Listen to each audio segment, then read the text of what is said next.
1936 मसीहा एप्रिल 1 तारिख दिन ओडिशा एक राज्य भाव नवगठित हेबा स्मृति रे एप्रिल मास 1 तारिख दिन उत्कल दिवस पालन करा जाय थाए। ब्रिटिश राज समय रे ओडिशा को स्वतंत्र राज्यर मान्यता मिली नथिला। विभिन्न ओडिया भाषाभाषी अंचल गुड़िक ओडिशा ठारू विच्छिन्न होई रहिथिला। पश्चिम रे संबलपुर मध्य प्रदेश सहित मिसिथिबा बेले उत्तर रे बालेश्वर रे बंगलार प्रभाव रहिथिला। केतेक अंचल बिहार रे रहिथिबा बेले दक्षिण रे गंजाम माड्रास प्रेसिडेंसी अधीन रे थिला। किंतु मधुसूदन दास, गोपबंधु दास, कृष्णचंद्र गजपति, फकीर मोहन सेनापति और राधानाथ रायଙ୍କ परी वीरपुत्र स्वतंत्र ओडिशा प्रदेश गठन करिबा पई संघर्ष करथिले। प्रथमे 6टी जिला कटक, पुरी, बालेश्वर, संबलपुर, कोरापुट और गंजाम को नहीं ओडिशा गठन करा जायथिला। भाषा भित्तिरे राज्य गठन हेबारे ओडिशा भारतर प्रथम राज्य। वंदे उत्कल जननी।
बजाए सहनाई एठी पवन बजाए ढोल झरण बजाए बीणा एठी मेघ बजाए मादल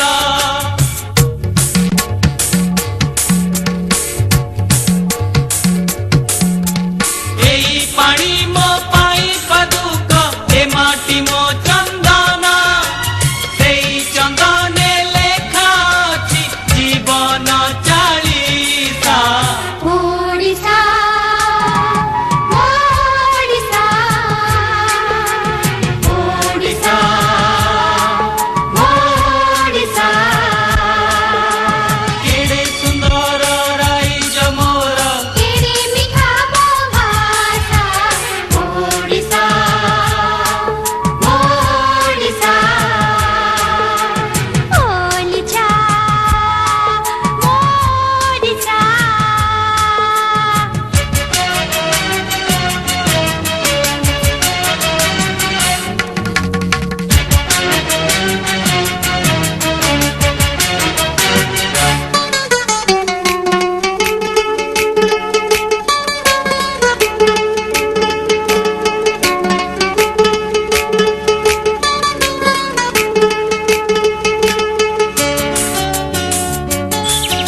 लंगड़ कथा बुझुछि खेत खेत कथा बुझे चषा ओडिया मन ओडिया प्राण बुझे पखार कंसा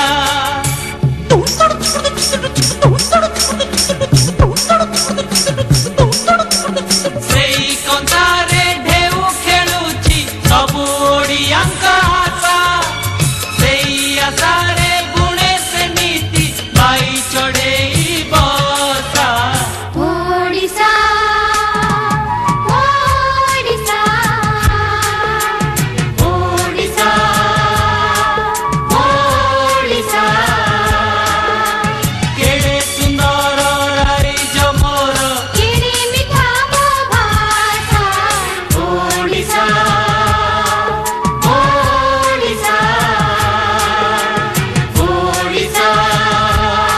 कपिल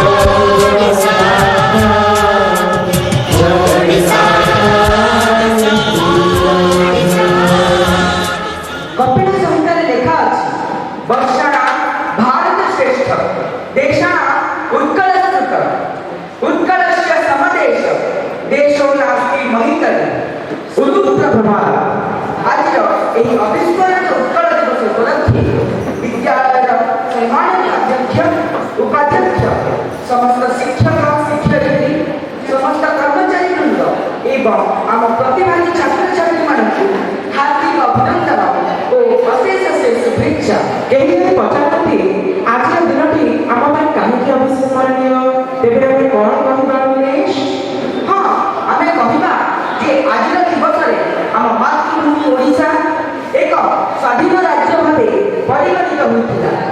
ଏହି ଦିନ ଆମ ରାଜ୍ୟ ଓଡ଼ିଶା ଭାଷାଭିତ୍ତିକ ରାଜ୍ୟର ମାନ୍ୟତା ପାଇଥିଲା।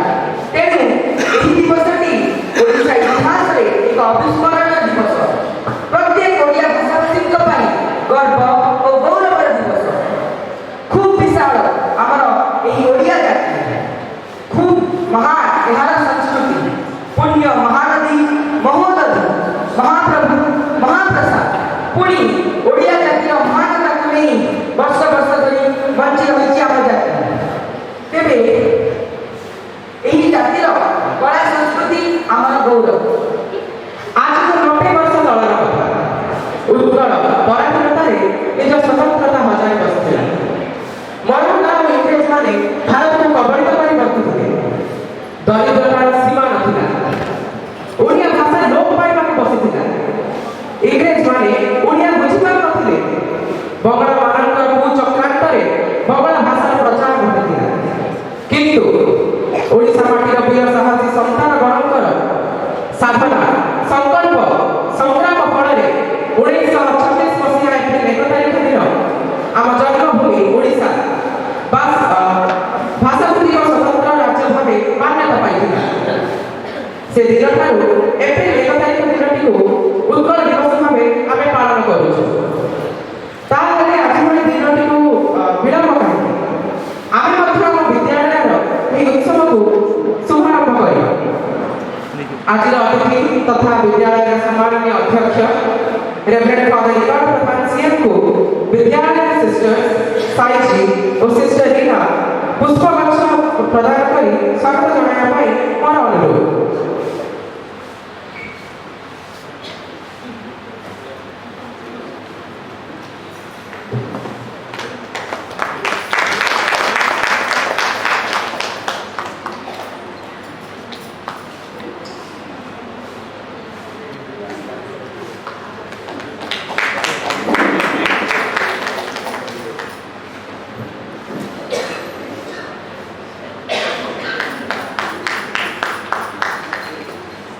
धन्यवाद फादर, धन्यवाद सिस्टर्स। विद्यालय सम्मानित उपाध्यक्ष रेवरेंड फादर जोसेफ को वरिष्ठ शिक्षयित्री मिस तिलोत्तमा पुष्पगुच्छ प्रदान कर स्वागत जणाइबा पई आम अनुरोध।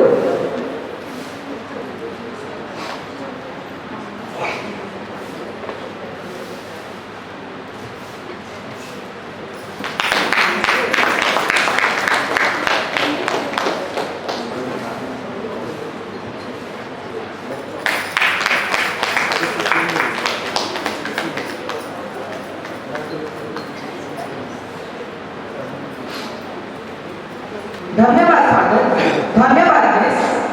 विद्यालय सम्माननीय अध्यक्ष रेवरेंड फादर रिकार्डो प्रधान सीएम अमित उत्कल त्यागवीर उत्कल सन्तानकर स्मृति उद्देश्य पुष्पमाल्य अर्पण करने मोर अनुरोध।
धन्यवाद फादर।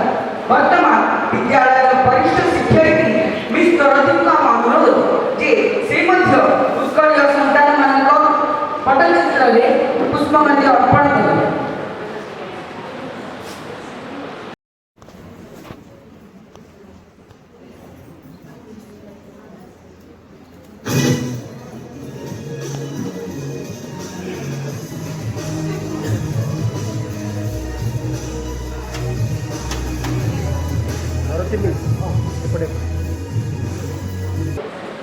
शुभं करोति कल्याणं आरोग्यं धनसम्पदां शत्रुबुद्धिविनाशाय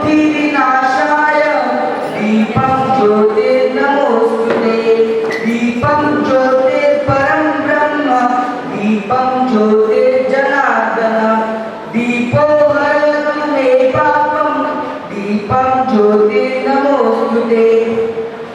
ଏହି ଶ୍ଲୋକରେ ଆମକୁ ପ୍ରଦୀପର ଆଲୋକ ପରମେଶ୍ୱରଙ୍କ ସ୍ୱରୂପ ବୋଲି ଜଣାଇ ଦିଆଯାଇଛି। ଏହି ଆଲୋକ ଆମର ଜୀବନରୁ ପାପ ଅନ୍ଧକାର ଏବଂ ଦୁଃଖକୁ ଦୂର କରି ଆମ ଜୀବନରେ ସୁଖ ସମୃଦ୍ଧି ଓ ସୌଭାଗ୍ୟ ଆଣିଥାଏ। ମିଶମ ଦେଖା ଦେଶ ମାଟି ଦେଶବାସୀ ଚାଲିଯାଆନ୍ତି ପିଠି। ଏହି ମାଟିର ପ୍ରତ୍ୟେକ କଣ ଅନୁକୋଣରେ ଅଛି ଇତିହାସର କାହାଣୀ। ପ୍ରତ୍ୟେକ ପର୍ବରେ ଅଛି ଆନନ୍ଦର ରଙ୍ଗ ଓ ପ୍ରତ୍ୟେକ ହୃଦୟରେ ଅଛି ଅପାର ଭଲ ପାଇବା।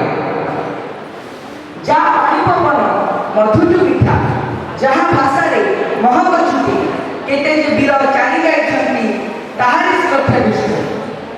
ଉତ୍କଳ ଦିବସ ସେହି ଗର୍ବକୁ ପୁନର୍ଜୀବିତ କରିବା ପାଇଁ ଏହି ସୁବର୍ଣ୍ଣ ଅବସରରେ ବକ୍ତବ୍ୟ ପ୍ରଦାନ କରିବା ପାଇଁ ମୁଁ ଆମ ସମ୍ମାନନୀୟ ଅଧ୍ୟକ୍ଷ ରେଭରେଣ୍ଡ ଫାଦର କାଳ ପ୍ରଧାନ ସିଏମଙ୍କୁ ମୋର ଅନୁରୋଧ।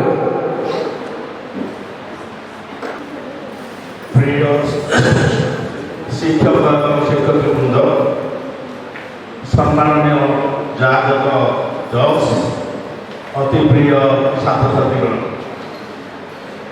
প্রতিবর্ষ এই পবিত্র দিবস আমি অতি আনন্দরে পালন করে আসুছু এবং তাহার গৌরব অতি উৎকণ্ঠ স্বরে অনেক থর আপ্লুতি করে থাকু। কিন্তু বড় মনে হচ্ছে এই সব রহস্য বা পরম্পরাকে কাহিকি আমি এতে সম্মান প্রদর্শন করছু, এই প্রশ্ন আমি নিজ নিজকে করা উচিত। যেহেতু তার গৌরব তার পরম্পরা ভাষা সংস্কৃতিকে আমি নিজর করে দিয়েছু এবং অতীতরে যে উৎকল গৌরব মানে এই দিনটি প্রতিষ্ঠান করে তাহার অতীতକୁ ହିଁ ଆମେ ଗୌରବ ପ୍ରକଟିତ କରିବା ପାଇଁ ଚାହୁଁଛୁ, କିନ୍ତୁ ନିଜର ବ୍ୟକ୍ତିଗତ ଭାବରେ ତାହାର ପରିଚୟ ଆମ କର୍ମ ମାଧ୍ୟମରେ ଦେଇପାରୁଛୁ। ସର୍ବପ୍ରଥମେ ଏହି ପବିତ୍ର ଦିବସର শুভেচ্ছা আপনার সমস্তଙ୍କୁ। অনেক থর আমি শুনিছু যে এই পবিত্র মাটি, এই জন্মভূমি ଯେଉଁଠାରେ ଆମେ ଜନ୍ମଗ୍ରହଣ କରି ତାର ସମ୍ମାନ ସବୁଦିନ ପାଇଁ ବଜାୟ ରଖିବା ଆବଶ୍ୟକ। ଅନେକ କବି ଲେଖକମାନେ ତାହା ହୃଦୟଙ୍ଗମ କରି ତାଙ୍କ ନିଜ ଭାଷାରେ ତାହା ଲିପିବଦ୍ଧ କରି ଯାଇଛନ୍ତି ଏବଂ ଆଜିର ଏହି ପବିତ୍ର ଦିବସରେ ଏହି କୁନି କୁନି ଛୁଆମାନେ ତାହା ଆବୃତ କରୁଥିଲେ। କିନ୍ତୁ ସବୁବେଳେ ପୁଣି ଥରେ ମୋର ପ୍ରଶ୍ନ ହୁଏ ଯେ ତାହାର ପ୍ରଭାବ, ତାହାର ଅର୍ଥରେ ମୁଁ ପ୍ରକୃତରେ ମୋର ଜୀବନଟାକୁ ପରିଚାଳିତ କରୁଛି। ଏବଂ ଦ୍ୱିତୀୟ ପ୍ରଶ୍ନ କରିବା କଥା ଯେ ଏହି ସମୟର ଇତିହାସର ପୁସ୍ତକ ଯଦି ଖୋଲି ଦେଖିବା ଯେ ଏହି ଓଡ଼ିଶାଟି ଏତେ ସୌନ୍ଦର୍ଯ୍ୟ ଏବଂ ସ୍ୱତନ୍ତ୍ରତା ନଥିଲା। ଅନେକ ଦରିଦ୍ର କଷାଘାତରେ ପଡ଼ି ରହିଥିଲା, କିନ୍ତୁ ଆମ ଭଳି ବ୍ୟକ୍ତିମାନେ ହୃଦୟଙ୍ଗମ କଲେ ଯେ ପ୍ରକୃତରେ ଓଡ଼ିଶା ଗୋଟେ ସ୍ୱତନ୍ତ୍ର ଭାଷା ବା ସ୍ୱତନ୍ତ୍ର ଭାବରେ ତାର କିଛି ଗୋଟେ ବଜାୟ ରଖିବା ପାଇଁ ପ୍ରାଣପଣେ ଚେଷ୍ଟା କଲେ। ସେଇ ଦୃଷ୍ଟିରୁ ଆଜି ଆମେ ଏଇଭଳି ଗୋଟେ ପବିତ୍ର ଦିବସଟି ପାଇଛୁ ତଥା 1936 ମସିହା ଠାରୁ ଏହି ପର୍ଯ୍ୟନ୍ତ ଆମେ ତାର ଗୁଣ ଗାଣିବା ସବୁ ଗାନ କରି ଆସିଛୁ। ତାହା କେତେ ଦୂର ଆମକୁ ସ୍ପର୍ଶ କରୁଛି ଏବଂ ଏହି ଉତ୍କଳ ଦିବସ ପାଳନ ଅବସରରେ ଆମେ ଚିନ୍ତା କରି ଦେଖିବା ଏବେ ମଧ୍ୟ ଅନ୍ୟ ରାଜ୍ୟ ତୁଳନାରେ ଓଡ଼ିଶାର ଭାଷା ଦିନକୁ ଦିନ ଲୋପ ପାଇଯାଉଛି ଏବଂ ଛାତ୍ରଛାତ୍ରୀମାନେ ଏବଂ ବିଜ୍ଞ ବ୍ୟକ୍ତିମାନେ ବିଭିନ୍ନ ଧର୍ମରେ ରତ ରହୁଛନ୍ତି କିନ୍ତୁ ନିଜର ଭାଷା ପ୍ରତି ତାର ଗୁରୁତ୍ୱ ଦେଉନାହାନ୍ତି। ତେଣୁ ଦେଖିବେ ଯେ ଭାଷାର ଉନ୍ନତି ବଦଳରେ ଅବନତି ଘଟୁଛି। ଉତ୍କଳର ଗୌରବ ଯଦି ବଢ଼ି ଚାଲିଛି ତଥାପି ଯେଉଁ ପରିମାଣରେ ବଢ଼ି ଚାଲିବା କଥା ତାହା ହୋଇପାରୁନାହିଁ ଏବଂ ଯେଉଁ ମମତାରେ ଆମେ ଏହି ଓଡ଼ିଶା ମାଟିକୁ ସମ୍ମାନ ପ୍ରଦର୍ଶନ କରିବା କଥା ତାହା ଆମେ କରିପାରୁନାହୁଁ। ଯଦି ଦେଖିବେ ମୁଁ ସୁଯୋଗ ପାଇଥିଲି ଅନ୍ୟ ରାଜ୍ୟରେ ମୁଁ ଥିଲି ଉଦାହରଣ ସ୍ୱରୂପ ତାମିଲନାଡୁ କେରଳ ଆନ୍ଧ୍ରପ୍ରଦେଶ ଏହିଭଳି ପାଖାପାଖି ରାଜ୍ୟରେ ସେମାନଙ୍କର ଜାତି ପାଇଁ ଭାଷା ପାଇଁ ଯେଉଁ ମମତା ରହିଛି ବୋଧେ ଯଦି ମୁଁ ତୁଳନା କରିବି ସେହିଭଳି ମମତା ଆଦର୍ଶ ବୋଧେ ମୁଁ ପାଇପାରୁନାହିଁ ଏହି ଓଡ଼ିଶା ମାଟିରେ। ଦୁଃଖର ବିଷୟ ଅତି ଆନନ୍ଦରେ ଆମେ ତାହା ପ୍ରକାଶ କରୁଛୁ କିନ୍ତୁ ଗର୍ବରେ ଆମେ ତାହା ଦେଖାଇ ପାରୁନାହିଁ। ତେଣୁ ମୁଁ ଏହି ପବିତ୍ର ଦିବସର ଅବସରରେ ଆଜି ଅତି ପ୍ରତ୍ୟୁଷରେ ଉଠି ମୁଁ ଚିନ୍ତା କରୁଥିଲି ଯଦିଓ ଭାଷା ପାଇପାରୁନି ପ୍ରକଟିତ କରିବା ପାଇଁ କିନ୍ତୁ ମୁଁ ଚିନ୍ତା କରୁଥିଲି ଯେ ମୋ ନିଜ ଓଡ଼ିଶା ମାଟି ପାଇଁ ମୁଁ ଏପର୍ଯ୍ୟନ୍ତ କିଛି ଗୋଟେ ସୁସ୍ଥ ତୁଲ୍ୟ ପୁରୁଷର ଦାନା ତୁଲ୍ୟ କିଛି କରିପାରିଛି। ଏହାର ଇତିହାସ ଏହାର ଗୌରବ ଯେ ସମୁଦ୍ର ଠାରୁ ଅଧିକ ଗଭୀର କହିଲେ ଅତିକ୍ତି ଘଟଣା ହୁଏ। ତଥାପି ମୁଁ ବ୍ୟକ୍ତିଗତ ଭାବରେ ଏହି ଓଡ଼ିଶା ମାଟିର ଭାଷା କିମ୍ବା ପରମ୍ପରା ବା କୌଣସି କ୍ଷେତ୍ରରେ କିଛି ଗୋଟେ କରିଛି। ଆଜି ମୁଁ 50 ବର୍ଷ ହେଇଥାଇପାରେ 60 ବର୍ଷ ହେଇଥାଇପାରେ 25 ବର୍ଷ ହେଇଥାଇପାରେ କିନ୍ତୁ ଏହି ବର୍ଷ ମଧ୍ୟରେ ମୋର ଏହି ଯାତ୍ରା ମଧ୍ୟରେ ମୁଁ ଓଡ଼ିଶା ମାଟି ପାଇଁ କିଛି କରିଛି ଏହା ପଚାରିବା ଆବଶ୍ୟକ। ଏବଂ ଅନେକ ଥର ଆମେ ଶୁଣୁଛୁ ଆମର ଅତି ପ୍ରିୟ ଗୌରବ ଉତ୍କଳ ଜନନୀ ଅନ୍ୟମାନଙ୍କ ହସ୍ତରେ ଜରାଜୀର୍ଣ୍ଣ ବା ଶାସିତ ଥିଲେ। ତାହା 1936 ମସିହାରେ ଉଭେଇ ଯାଇଥିଲା। ଆନନ୍ଦରେ ସେହିଦିନ ଠାରୁ ଆମେ ସ୍ୱତନ୍ତ୍ର ଓଡ଼ିଶାବାସୀ ବା ସ୍ୱତନ୍ତ୍ର ଭାଷା ଓଡ଼ିଆ ବୋଲି ପ୍ରକାଶ କରି ଆସିଛୁ। ଏହି ଅବସରରେ ଗଙ୍ଗାଧର ମେନନ ଅତି ସୁନ୍ଦର ଭାବରେ ହୃଦୟସ୍ପର୍ଶୀ ବାକ୍ୟଟି କହିଛନ୍ତି ମାତୃଭୂମି ମାତୃଭାଷାରେ ମମତା ଯାହା ହୃଦୟ ଜନ୍ମି ନାହିଁ ତାକୁ ଯଦି ଜ୍ଞାନ ଗଣରେ ଗଣିବା ଅଜ୍ଞାନ ରହିବେ କାହିଁ। ପୁଣି ଥରେ ମୁଁ ଆବୃତ୍ତି କରୁଛି। ଅନେକ ଥର ଆମେ ଶ୍ରବଣ କରିଛୁ ଏବଂ ତାହା ଆମ ମସ୍ତିଷ୍କରେ ମଧ୍ୟ ରହିଛି ତଥାପି ତାର ତାତ୍ପର୍ଯ୍ୟ ଆମେ ବୁଝିପାରୁଛୁ। ମାତୃଭୂମି ମାତୃଭାଷାରେ ମମତା ଯାହା ହୃଦୟ ଜମିବି ନାହିଁ ତାକୁ ଯଦି ଜ୍ଞାନ ଗଣରେ ଗଣିବା ଅଜ୍ଞାନୀ ରହିବେ କାହିଁ। ଗଙ୍ଗାଧର ମେନନ। ତେଣୁକରି ପୁଣି ଥରେ ଆଜି ଏହି ପବିତ୍ର ଦିବସର ଅବସରରେ ପ୍ରଶ୍ନ କରିବା ଯେ କେଉଁଭଳି ମମତା ସମ୍ମାନ ମୋର ଏହି ଉତ୍କଳ ଜନନୀକୁ ମୁଁ ପ୍ରଦାନ କରୁଛି। ଜୟ ଉତ୍କଳ ଜନନୀ। ସଦା ସର୍ବଦା ଈଶ୍ୱର ଏହି ମାଟିକୁ ଆଶୀର୍ବାଦ କରନ୍ତୁ। ପ୍ରତ୍ୟେକ ହୃଦୟରେ ଏହି ଜନ୍ମ ମାଟି ପାଇଁ ପ୍ରକୃତ ଜ୍ଞାନ ପ୍ରଦାନ କରନ୍ତୁ ଯାହାଫଳରେ ବୋଧେ ହୁଏ ଆମର ଅଜ୍ଞାନ ଦୂର ହୋଇପାରେ ଏବଂ ଏହି ମାଟିରେ ଯେଉଁଭଳି ସେମାନେ ଲେଖି ଯାଇଛନ୍ତି ଯେ ମୋର ଦେହ ମୋ ଶରୀର ଏ ମାଟିରେ ମିଶିଯାଉ ପଛେ କିନ୍ତୁ ତାର ଗୌରବ କେବେ କ୍ଷୀଣ ନ ହଉ। ଧନ୍ୟବାଦ। ଆପଣଙ୍କ ସୁଚିନ୍ତିତ ଅଭିଭାଷଣ ଆମକୁ ନିଶ୍ଚିତ ପ୍ରେରିତ କରିଥିବ।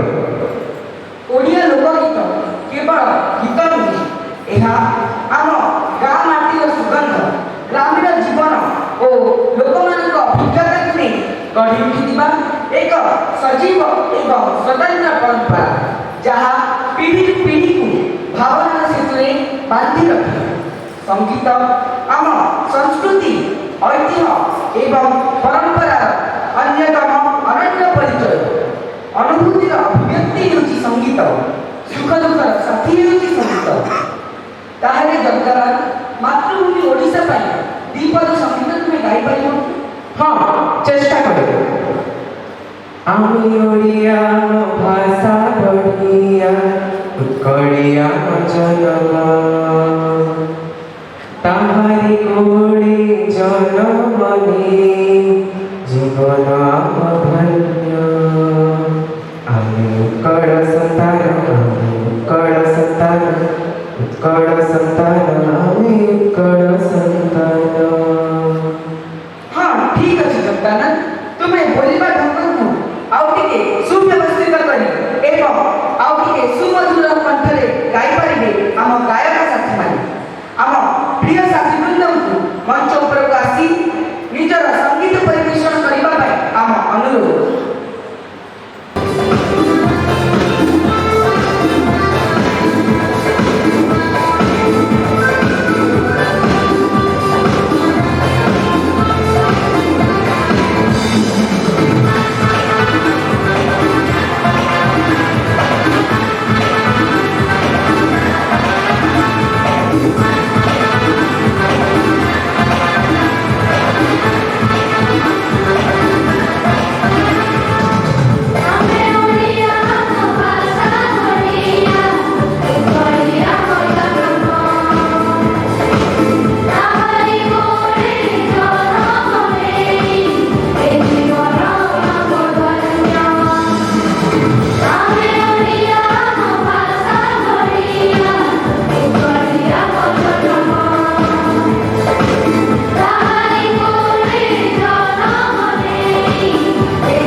ସେଥିପାଇଁ ତୁମମାନଙ୍କୁ ଅଶେଷ ଅଶେଷ ଧନ୍ୟବାଦ।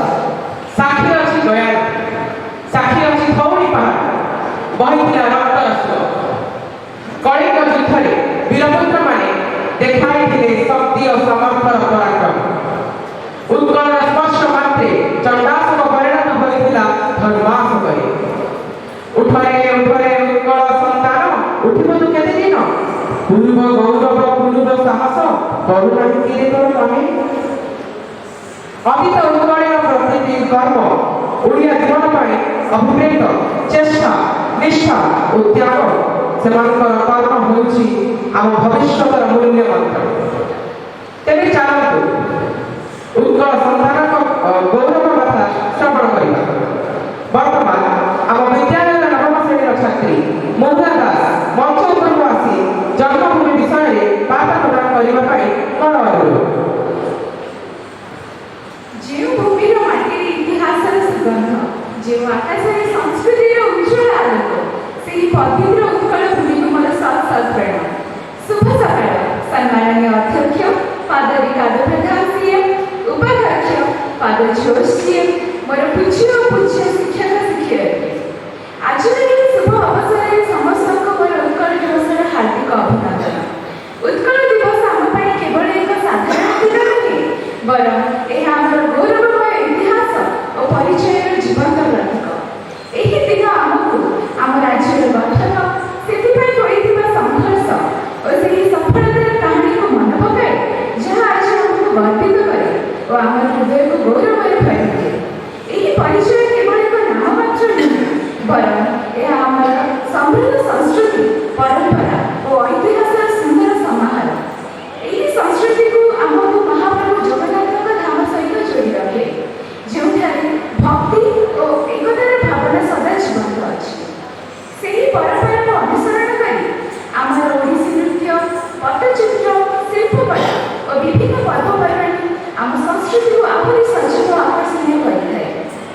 ଏହି ଦିନରେ ଆମେ ସେହି ମହାନ ସନ୍ତାନମାନଙ୍କୁ ଯଥା ଉତ୍କଳ ଗୌରବ ମଧୁସୂଦନ ଦାସ, ଉତ୍କଳମଣି ଗୋପବନ୍ଧୁ ଦାସ, ମହାରାଜା କୃଷ୍ଣଚନ୍ଦ୍ର ଗଜପତି, ଏମିତି ଅନେକ ତ୍ୟାଗବୀରଙ୍କୁ ସ୍ମରଣ କରୁଛୁ, ଯେଉଁମାନେ ଓଡ଼ିଶାର ଗଠନ ପାଇଁ ଅନ୍ୟାନ୍ୟ ତ୍ୟାଗ ଓ ଅସୀମ ପରିଶ୍ରମ କରିଥିଲେ। ସେମାନଙ୍କର ଦୃଢ଼ ସଂକଳ୍ପ ଓ ଅଦ୍ଭୁତ ଆତ୍ମବିଶ୍ୱାସ ଆମକୁ ଆଜିର ଏହି ଗୌରବମୟ ସ୍ଥାନରେ ପହଞ୍ଚାଇଛି। ଏହି ଗୌରବ ସହିତ ଆସେ ଆମର କର୍ତ୍ତବ୍ୟ। ତେଣୁ ଆମେ ସମସ୍ତଙ୍କର ଦାୟିତ୍ୱ ହେଉଛି ଆମ ରାଜ୍ୟର ଗୌରବକୁ ଅବିକଳ ରଖିବା, ଆମର ଭାଷାକୁ ସମ୍ମାନ ଦେଇ, ସଂସ୍କୃତିକୁ ସୁରକ୍ଷିତ କରି ଓ ନିଜ କର୍ତ୍ତବ୍ୟର ଓଡ଼ିଶାକୁ ଆହୁରି ଉଜ୍ଜ୍ୱଳ କରିବା। ଏହି ଆଶା ଓ ଆସ୍ଥା ସହିତ ଯଦି ଆମେ ସମସ୍ତେ ନିଜ ନିଜ ଦାୟିତ୍ୱକୁ ସତ୍ୟନିଷ୍ଠ ସହିତ ପାଳନ କରିବା, ତେବେ ଆମ ଓଡ଼ିଶା ନିଶ୍ଚିତ ଭାବରେ ଭବିଷ୍ୟତରେ ଆହୁରି ଉଜ୍ଜ୍ୱଳ ଓ ସମୃଦ୍ଧ ହେବ। ଶେଷରେ ମୁଁ ଏଇଠି କହିବାକୁ ଚାହେଁ, ଉତ୍କଳ ଭୂମି ଆମ ଗୌରବ ଓ ତାହାର ଉନ୍ନତି ହେଉଛି ଆମ ଦାୟିତ୍ୱ। ଜୟ ହିନ୍ଦ, ବନ୍ଦେ ଉତ୍କଳ ଜୟନ୍ତୀ। ଧନ୍ୟବାଦ। ଧନ୍ୟବାଦ ଉତ୍କଳ। ଉତ୍କଳୀୟ ସଂସ୍କୃତିର ଓଡ଼ିଶୀ ନୃତ୍ୟ କଳା ବିଶ୍ୱ ଦରବାରରେ ପ୍ରତିଷ୍ଠା ଲାଭ କରିଛି। ଭାରତର ଅନ୍ୟତମ ଶାସ୍ତ୍ରୀୟ ସଙ୍ଗୀତ ମାନଙ୍କ ମଧ୍ୟରୁ ଆମ ଓଡ଼ିଶୀ ଅନ୍ୟତମ। ଆମ ଓଡ଼ିଶୀ ନୃତ୍ୟ କଳା ଉତ୍କଳୀୟମାନଙ୍କ ଆରାଧ୍ୟ ଦେବତା ପ୍ରଭୁ ଶ୍ରୀ ଜଗନ୍ନାଥଙ୍କ ସଂସ୍କୃତି ଓ ପରମ୍ପରା ଉପରେ ଆଧାରିତ। ମହାପ୍ରଭୁ ଜଗନ୍ନାଥଙ୍କ ଶ୍ରୀମନ୍ଦିରରୁ ଜନ୍ମ ନେଇଥିବା ଏହି ଓଡ଼ିଶୀ ନୃତ୍ୟ କଳା ଭକ୍ତି ଓ ସୌନ୍ଦର୍ଯ୍ୟର ଏକ ଅଭୂତପୂର୍ବ ସମ୍ମିଳନ। ଓଡ଼ିଶୀର ପ୍ରତ୍ୟେକ ଭଙ୍ଗିମାରେ ଜଗନ୍ନାଥଙ୍କ ଦୀର୍ଘ ସ୍ୱରୂପ ଓ ଲୀଳା ପ୍ରକାଶ ପାଏ। ନୃତ୍ୟର ତାଳରେ ଓ ମୁଦ୍ରାରେ ଭକ୍ତ ଜଗନ୍ନାଥଙ୍କ ସହ ଏକାତ୍ମ ଭାବ ଅନୁଭବ କରିଥାଏ। ତେବେ ଏହି ଓଡ଼ିଶୀ ନୃତ୍ୟ କଳାକୁ ପରିବେଷଣ କରିବେ ଆମ ବିଦ୍ୟାଳୟର ନୃତ୍ୟଶିଳ୍ପୀ। ଆମ ବିଦ୍ୟାଳୟର ନୃତ୍ୟଶିଳ୍ପୀମାନଙ୍କୁ ମଞ୍ଚ ଉପରକୁ ଆସି ନିଜର ନୃତ୍ୟ ପରିବେଷଣ କରିବା ପାଇଁ ଆମ ଅନୁରୋଧ।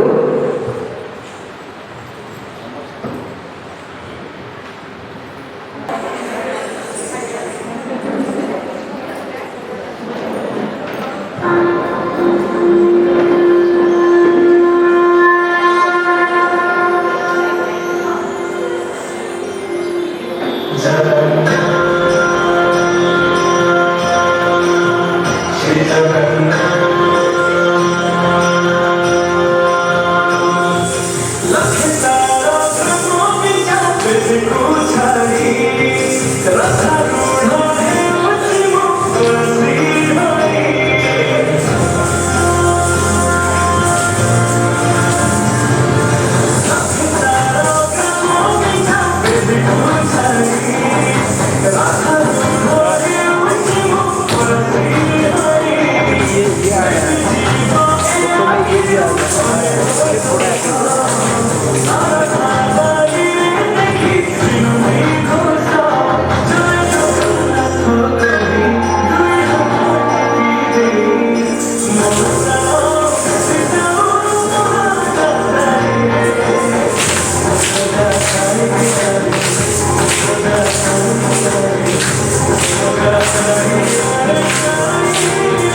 उत्कृष्ट कलार देश आम उत्कल आम राज्य कला संस्कृतिर राज्य आम संस्कृति जेते प्राचीन आम कला कारीगरी सेति उन्नत बांध कला हेउ किबा तारकासी डोकरा कला हेउ अबा शिलालिपि आम उत्कलीय मंदिर गाए आम ओडिया शिल्पी मानक गौरव गाथा कोणार्क मंदिर हेउ अबा पुरी श्री मंदिर लिंगराज मंदिर हेउ अबा 64 ज्योतिर्लिंग मंदिर मंदिर मालिनी सहर भुवनेश्वर छत्रे छत्रे दंडायमान प्रत्येक मंदिर आम कला कारीगरी मुख साक्षी अटे एकदा निजर कला संस्कृति भाषा साहित्य वाणिज्य एवं व्यवसाय आम राज्य ओडिशा विशेष मान्यता विशेष परिचित थिला समस्यापूर्ण गरण को पार करी दुर्दिन को सुदिन में परिणत करथिले आम उत्कलर योग्यतम त्यागवीर निष्ठारी पूजारी संतान आम अनुरोध एवं विद्यालय वरिष्ठ शिक्षयित्री मिस ममता राजेंद्र मंच उपरକୁ आसी ନିଜସ୍ୱ ବକ୍ତବ୍ୟ ପ୍ରଦାନ କରିବେ।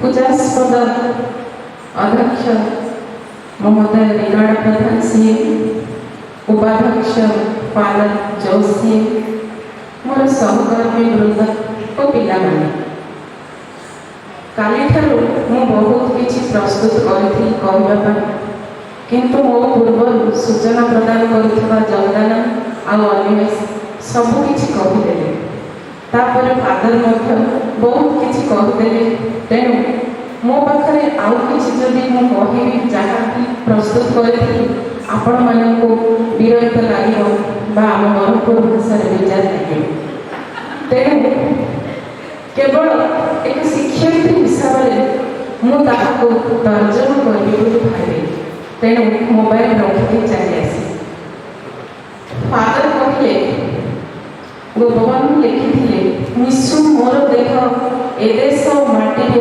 देशवासी चली जातु पीठी देशर स्वराज्य पथे जेते गाढ़ पूर्व पड़े दही मोर मांस हाड़ केते सुंदर लिखा गोपबंधु केते भावपूर्ण भावे निजर कर्म को बा निजर देश प्रति भावना को सफल रूपायन करथिले किंतु आजिर नेता सेमानकर सही मनोभाव पोषण करिसंती आम देश और जाति पाई तांकर कोन भावना मिशु मोर पांठी ए देश पांठी चली जीवी देशवासी को पीठे मोर स्वार्थ पथे अछि जेते गाढ़ पूर्व बड़ी तभी देशवासी को हाड़ा तेणु एबे आमे केवल तर्जमा करबा जे आमर जो धरोहर आमर पूर्व पुरुष आम पाई जे भाषा भित्तिक स्वतंत्र राज्य उपहार दे जाइथिले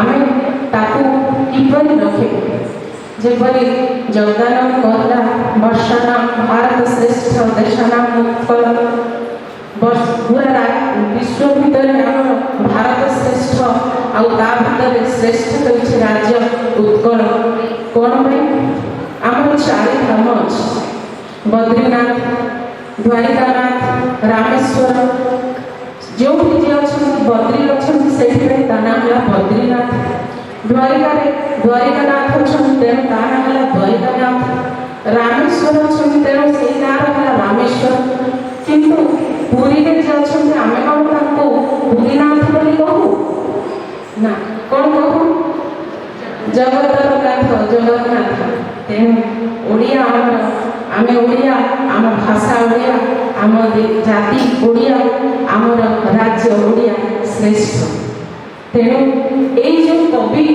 तांकर भाषा को एते सुंदर फलायन रूपायित करी जाइछंती तांको टिके भी आम शिखिले आमर जीवन धन्य होइछे थरे हजारीबाग जेल को निया जाउथबा बेले गोपबंधु जीविका को देखि देखि कविता लिखिदेले रह रह क्षणे बाष्पीय सकट देखिबी चिलिका चारु चित्रपट चित्र मणे जेणु नाही अनुभव वास्तव विश्व की एछबी संभव तेणु तांकर से भावधारा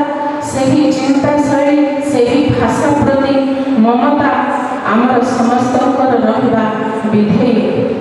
ଯେତେବେଳେ ଓଡ଼ିଶା ଆମର ଭାଗ ବିଭାଗ ହୋଇ ବଙ୍ଗ ସହିତ ଆନ୍ଧ୍ରପ୍ରଦେଶ ସହିତ ମାଦ୍ରାସ ସହିତ ମିଶି ରହିଥିଲା, ଆମର ପୂର୍ବପୁରୁଷ କେତେ ଯେ ଚେଷ୍ଟା ନ କରିଛନ୍ତି। ଯେତେବେଳେ ବ୍ରିଟିଶ ସରକାର ଲୁହାର ଶାସନରେ ଏ ଜାତି ଛଟପଟ ହୋଇ ବିକଳ ସ୍ୱରରେ ତ୍ରାହି ତ୍ରାହି ଡାକ ଛାଡ଼ିଥିଲା, ଯେତେବେଳେ ବଢ଼ି ମରୁଡ଼ିର ବିଭୀଷିକାରେ କାଟୁଥିଲା କୋଡ଼ିନର କଙ୍କାଳ, ସେତେବେଳେ ଜନ୍ମ ନେଲେ ଆମ ମହାପୁରୁଷଗଣ ଦେଶ ଓ ଜାତିକୁ ଉଦ୍ଧାର କରିବା ପାଇଁ। ତେଣୁ ଫାଦର ଯେମିତି କହିଥିଲେ, ମାତୃଭୂମି ମାତୃଭାଷାରେ ମମତା, ଯାହା ହୃଦେ ଜନମି ନାହିଁ, ତାକୁ ଯଦି ଜ୍ଞାନୀ ଗଣରେ ଗଣିବା ଅଜ୍ଞାନୀ ରହିବେ କାହିଁ। ତେଣୁ ପରୀକ୍ଷାରେ ଆମେ ଯେତେ ସଫଳତା ହାସଲ କଲେ ବି ଯଦି ମାତୃଭାଷା ଆଉ ମାତୃଭୂମି ପାଇଁ ଆମର ମମତା ନ ରହିବ, ତାହେଲେ ଆମେ ପ୍ରକୃତ ଜ୍ଞାନୀ ହୋଇପାରିବା ନାହିଁ। ତେଣୁ ଆସ ଆଜିର ଏହି ପବିତ୍ର ଅବସରରେ, ଏହି ପବିତ୍ର ଦିନରେ ଆମେ ସମସ୍ତେ ଶପଥ ନେବା ମାତୃଭୂମି ଓ ମାତୃଭାଷାକୁ ସମ୍ମାନ ଦେବା। ବନ୍ଦେ ମାତରମ୍।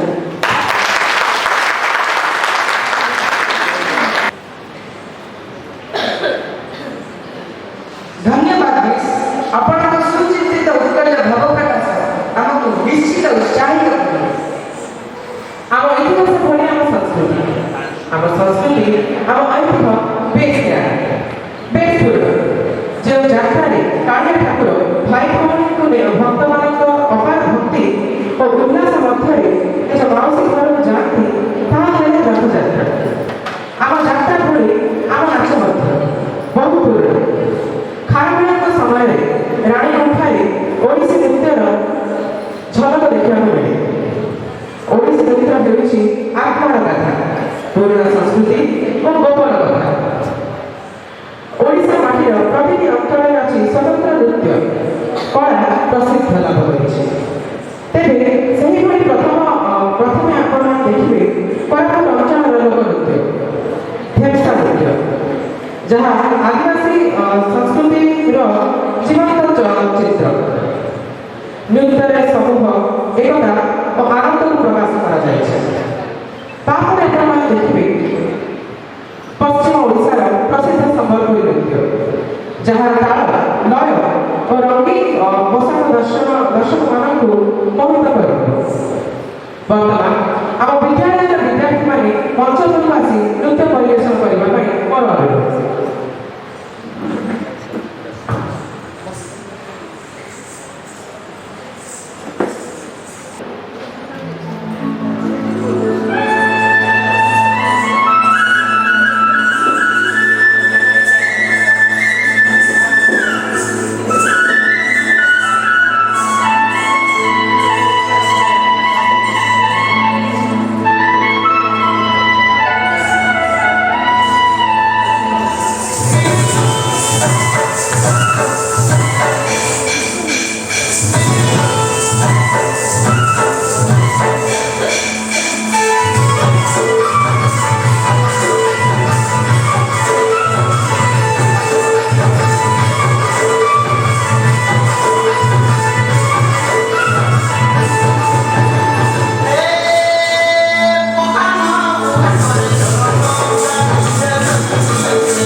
ବାଃ କି ମନ ଛୁଆଁ ପରିବେଶ ଆମର ଅଶେଷ ଅଶେଷ ଧନ୍ୟବାଦ।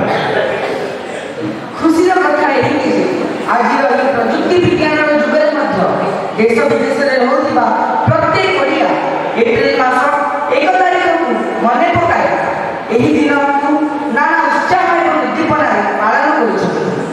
ଆମ ଠାକୁର ବଡ଼ ଠାକୁର ପ୍ରଭୁ ଶ୍ରୀ ଜଗନ୍ନାଥ, ଦାଣ୍ଡ ବଡ଼ ଦାଣ୍ଡ, ପ୍ରସାଦ ମହାପ୍ରସାଦ, ନଦୀ ମହାନଦୀ, ମାଲକାନଗିରି ଠାରୁ ମୟୂରଭଞ୍ଜ, କେନ୍ଦ୍ରାପଡ଼ା ଠାରୁ ନୂଆପଡ଼ା ଆଦି ଯାହା ଶରୀର 30 ଜିଲ୍ଲା ଭିତରେ ଆପଦ ଅଛି, ଦିନେ ସେ ଗଙ୍ଗା ଠାରୁ ଗୋଦାବରୀ ପର୍ଯ୍ୟନ୍ତ ପରବ୍ୟାପ୍ତ ଥିଲା। ଉତ୍କଳର ଇତିହାସ କହିଲେ ସମୟର ଅଭାବ ପଡ଼ିଯିବ। ଓଡ଼ିଶାର ପରମ୍ପରା ଓ ସଂସ୍କୃତି କଥା କହିଲେ ରାତି ପାହିଯିବ, ଦିନ ସରିଯିବ, କାଗଜର ପୃଷ୍ଠା ପୃଷ୍ଠା ମଧ୍ୟ ପୂରଣ ହୋଇଯିବ। ଆମ ଓଡ଼ିଶାର ଗାଥା ଓ ଓଡ଼ିଶାର ଗରିମାର କାହାଣୀ ଶେଷ ହୋଇବ ନାହିଁ। ମହାଭାରତ କାଳ ଠାରୁ ଆରମ୍ଭ କରି କଳିଙ୍ଗ ଯୁଦ୍ଧ ପାଇଁ ଯାଏ, ଖାରବେଳଙ୍କ ଶାସନ ଠାରୁ ଆରମ୍ଭ କରି ମୁଘଲ ଓ ଇଂରେଜ ଶାସନ ଦେଖିଛି ଆମ ମାଟି। 12 ମାସରେ 13 ପର୍ବ, ରଥଯାତ୍ରା ଠାରୁ ଆରମ୍ଭ କରି ରଜ ସଂକ୍ରାନ୍ତି, ପଣା ସଂକ୍ରାନ୍ତି ଠାରୁ ଆରମ୍ଭ କରି ମାଣବସା ଗୁରୁବାର, ପ୍ରତିଟି ପର୍ବ ଓଡ଼ିଆ ବେଶ ହର୍ଷ ଉଲ୍ଲାସରେ ପାଳନ କରନ୍ତି। ବର୍ତ୍ତମାନ ଆଜିର ଶେଷ ପର୍ଯ୍ୟାୟରେ ଉତ୍କଳ ଦିବସର ଧନ୍ୟବାଦ ଅର୍ପଣ କରିବା ପାଇଁ ଆମ ବିଦ୍ୟାଳୟର ନବମ ଶ୍ରେଣୀର ଛାତ୍ରୀ ସୃଷ୍ଟି ପାତ୍ରଙ୍କୁ ମୋର ଅନୁରୋଧ। ଜୟ ଉତ୍କଳ। ଉତ୍କଳବାଣୀ ଗୋପବନ୍ଧୁଙ୍କ ଭାଷାରେ ପଢ଼ିଲେ ନାନା ଦେଶ ଭାଷା, କାହିଁକି ନ ପଢ଼ିଲେ ଭାଷା, ହେଉ ପଛକେ ମୋ ଭାଷା ନିକୃଷ୍ଟ, ମୋ ମାତୃଭାଷା ମୋତେ ଶ୍ରେଷ୍ଠ। ଆଜିର ପବିତ୍ର 90ତମ ଉତ୍କଳ ଦିବସ ଅବସରରେ ଏତେ ସୁନ୍ଦର ଓ ଗୌରବମୟ କାର୍ଯ୍ୟକ୍ରମକୁ ସଫଳ କରିଥିବା ସମସ୍ତଙ୍କୁ ମୋର ହାର୍ଦ୍ଦିକ ଧନ୍ୟବାଦ ଜ୍ଞାପନ କରିବାକୁ ଉପସ୍ଥିତ ଥିବାରୁ ମୁଁ ନିଜକୁ ଗୌରବାନ୍ୱିତ ଅନୁଭବ କରୁଛି। ପ୍ରଥମେ ଆମର ଗରିମାମୟ ପ୍ରଧାନ ଅଧ୍ୟକ୍ଷ ଫାଦର ରିକାର୍ଡୋ ପ୍ରଧାନ ସିଏମଙ୍କୁ ମୋର ଆନ୍ତରିକ କୃତଜ୍ଞତା ଜ୍ଞାପନ କରୁଛି, ଯିଏ ତାଙ୍କର ଉତ୍ତମ ଦୃଷ୍ଟିକୋଣ ଓ ପ୍ରେରଣାଦାୟୀ ଉଦ୍ବୋଧନ, ଆଜିର ଅନୁଚିନ୍ତା ଓ ନେତୃତ୍ୱ ଦ୍ୱାରା ଆମକୁ ପଥ ପ୍ରଦର୍ଶନ କରିଛନ୍ତି। ତତ୍ପରେ ଆମର ସମ୍ମାନୀୟ ଉପାଧ୍ୟକ୍ଷ ଫାଦର ଜୋସ୍ ସିଏମଙ୍କୁ ମୋର ଅଭିନନ୍ଦନ ଓ ଧନ୍ୟବାଦ, ଯାହାଙ୍କର ସହଯୋଗ ଓ ନିଷ୍ଠା ଏହି କାର୍ଯ୍ୟକ୍ରମକୁ ସୁସଂଗଠିତ କରିପାରିଛି। ଶିକ୍ଷୟିତ୍ରୀ ମମତା ରାଜେନ୍ଦ୍ର ମହୋଦୟଙ୍କୁ ହୃଦୟସ୍ପର୍ଶୀ ଅଭିଭାଷଣ ପ୍ରଦାନ କରିଥିବା କାରଣରୁ ସତ୍ନମନ ପୂର୍ବକ ସାଧୁବାଦ ଜ୍ଞାପନ କରୁଛି। ମୁଁ ଆମ ସମସ୍ତ ଗୁରୁମଣ୍ଡଳୀଙ୍କୁ ମଧ୍ୟ ଅନେକ ଧନ୍ୟବାଦ ଜଣାଉଛି, ଯେଉଁମାନେ ତାଙ୍କର ଅମୂଲ୍ୟ ପରିଶ୍ରମ, ସମର୍ପଣ ଓ ପରିଚାଳନା ଦ୍ୱାରା ଏହି ଅବସରକୁ ସ୍ମରଣୀୟ କରିଛନ୍ତି। ଆଜିର କାର୍ଯ୍ୟକ୍ରମକୁ ସୁପରିଚାଳନା କରିଥିବା ଜଗଦାନନ୍ଦ ଦାସ ଭାଇଙ୍କୁ ହୃଦୟର କୃତଜ୍ଞତା ଜ୍ଞାପନ ପୂର୍ବକ ଭାଷଣ ପାଇଁ ଛାତ୍ରୀ ମୁଗ୍ଧ ଦାସଙ୍କୁ ସାଧୁବାଦ ଜଣାଉଛି। ସେପରି ଆମର ସେବାବତୀ ସେବକ ବା ସେବିକାମାନଙ୍କୁ ମଧ୍ୟ ମୋର ଅଭିନନ୍ଦନ, ଯାହାଙ୍କର ପରୋକ୍ଷ କିନ୍ତୁ ମୂଲ୍ୟବାନ ସହଯୋଗ ବ୍ୟତୀତରେ ଏହି କାର୍ଯ୍ୟକ୍ରମ ସମ୍ଭବ ହୋଇପାରିନଥାନ୍ତା। ଆଜିର ଏହି ମଞ୍ଚକୁ ରଙ୍ଗୀନ କରିଥିବା ସମସ୍ତ ପ୍ରତିଭାଶାଳୀ ସହଭାଗୀ ବିଦ୍ୟାର୍ଥୀମାନଙ୍କୁ ମୋର ଆନ୍ତରିକ ଅଭିନନ୍ଦନ। ତାଙ୍କର ସୁନ୍ଦର ପ୍ରଦର୍ଶନ ଓ ସୁଲଳିତ କଣ୍ଠସ୍ୱର ଦ୍ୱାରା ଆମ ସମସ୍ତଙ୍କ ହୃଦୟକୁ ସ୍ପର୍ଶ କରିଛି। ଶେଷରେ ଆମର ପ୍ରିୟ ଛାତ୍ରଛାତ୍ରୀମାନଙ୍କୁ ମଧ୍ୟ ଧନ୍ୟବାଦ, ଯାହାଙ୍କର ଉତ୍ସାହ, ଶୃଙ୍ଖଳା ଓ ସକ୍ରିୟ ଅଂଶଗ୍ରହଣ ଏହି କାର୍ଯ୍ୟକ୍ରମକୁ ସଫଳତାର ଶିଖରକୁ ପହଞ୍ଚାଇ ପାରିଛି। ଏହି ପବିତ୍ର ଦିବସ ଆମେ ସମସ୍ତେ ଏକମନ ହୋଇ ଉତ୍କଳ ମାତା ପ୍ରତି ଆମର ଭଲ ପାଇବା ଓ ସମ୍ମାନକୁ ଅଟଳ ରଖିବାକୁ ସଂକଳ୍ପ କରିବା। ଧନ୍ୟବାଦ ସୃଷ୍ଟି। ଜଗତେ ସରସ ଭାରତ କମଳ, ତାମଧ୍ୟେ କେଶର ପୁଣ୍ୟ ନୀଳାଞ୍ଚଳ, ଥିଲେ ଜହିରହି ଭାରତ ବକ୍ଷରେ, ମଣିବି ମୁଁ ଅଛି ଆପଣା କକ୍ଷରେ। ଅର୍ଥାତ୍ ଜଗତ ଯଦି ସରସୀ ବା ପୁଷ୍କରଣ ହୋଇଥାଏ, ଭାରତ ହେଉଛି କମଳ, ତା ମଧ୍ୟରେ ଥିବା କେଶର ହେଉଛି ଆମ ପୁଣ୍ୟ ଭୂମି, ଆମ ଦେବଭୂମି ଉତ୍କଳ। ଭାରତରେ ଯେକୌଣସି ସ୍ଥାନରେ ଥିଲେ ମଧ୍ୟ ମନେ ହେବ ଯେମିତି ଆମେ ଓଡ଼ିଶା ବା ଉତ୍କଳରେ ଅଛୁ। ଜାତିର ଉନ୍ନତି ସେ କାହିଁ କରିବ ସ୍ୱାର୍ଥ ଯାହାର ବ୍ୟସ୍ତ ମନେ, ଶାଗଣା ଭିଡ଼ିଓ ଚିକିତ୍ସକ ହେଲେ ସବୁ ପାଇବ ପ୍ରାୟ। ଉତ୍କଳର ଉନ୍ନତି ପାଇଁ ସମବେତ ସ୍ୱାର୍ଥ ଆବଶ୍ୟକ। ସୁଜଳା ସୁଫଳା ଶସ୍ୟ ଶ୍ୟାମଳା ଓଡ଼ିଶାକୁ ଏ ସମୃଦ୍ଧ ସଶକ୍ତ ଓ ଗର୍ବିତ ରାଜ୍ୟ ହେବା ପାଇଁ ଆମେ ସମସ୍ତଙ୍କୁ ରାଜ୍ୟର ସ୍ୱାର୍ଥ ପାଇଁ ଅନୁସରଣ ହେବା ଉଚିତ। ଜନନୀ ଜନ୍ମଭୂମିଶ୍ଚ ସ୍ୱର୍ଗାଦପି ଗରୀୟସୀ। ଆମ ମାତୃଭୂମି ଉତ୍କଳ ସ୍ୱର୍ଗଠାରୁ ମଧ୍ୟ ମହାନ। ଆମେ ଓଡ଼ିଆ, ଆମ ଜାତି ଓଡ଼ିଆ, ଆମ ଭାଷା ବଢ଼ିଆ। ଏହି ସମାପନ କେବଳ ଏକ ଶେଷ ନୁହେଁ, ଏହା ନୂତନ ଆରମ୍ଭର ଚିହ୍ନ। ଆଜିର ଉତ୍କଳ ଦିବସ କାର୍ଯ୍ୟକ୍ରମ ଆମକୁ ଯେଉଁ ପ୍ରେରଣା ଦେଇଛି, ସେହି ପ୍ରେରଣା ବଳରେ ଆମେ ଆଗାମୀ ଦିନଗୁଡ଼ିକୁ ଆହୁରି ସୁନ୍ଦର କରିବା ପାଇଁ ପ୍ରତିଜ୍ଞାବଦ୍ଧ ହେବା।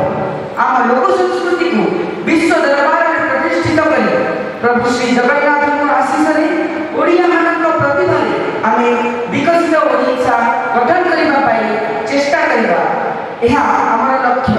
ଏତିକି କହି ଆଜିର ଉତ୍ସବକୁ ଆମେ ଉଦ୍ଯାପିତ